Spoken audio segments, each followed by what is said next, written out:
We live in a broken world, surrounded by broken lives, broken relationships, and broken systems.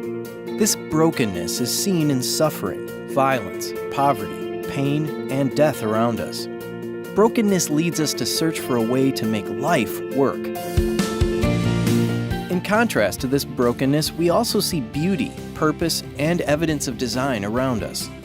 The Bible tells us that God originally planned a world that worked perfectly, where everything and everyone fit together in harmony. God made each of us with a purpose, to worship Him and walk with Him. Life doesn't work when we ignore God and His original design for our lives. We selfishly insist on doing things our own way. The Bible calls this sin. We all sin and distort the original design. The consequence of our sin is separation from God, in this life and for all of eternity.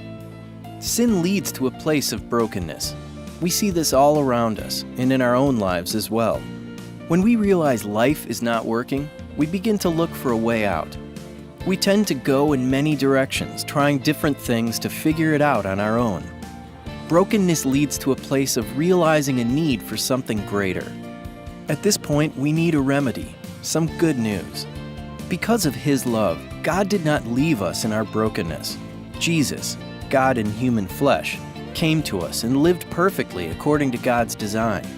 Jesus came to rescue us, to do for us what we could not do for ourselves.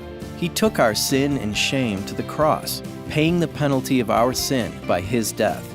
Jesus was then raised from the dead to provide the only way for us to be rescued and restored to a relationship with God. This is the good news. This is the gospel.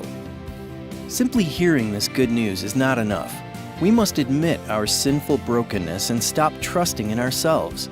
We don't have the power to escape this brokenness on our own. We need to be rescued.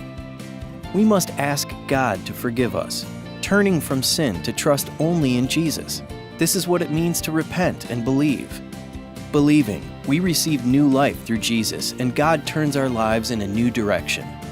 When God restores our relationship to Him, we begin to discover meaning and purpose in a broken world. Now we can pursue God's design in all areas of our lives. Even when we fail, we understand God's pathway to be restored, this same good news of Jesus. God's Spirit empowers us to recover His design and assures us of His presence in this life and for all of eternity.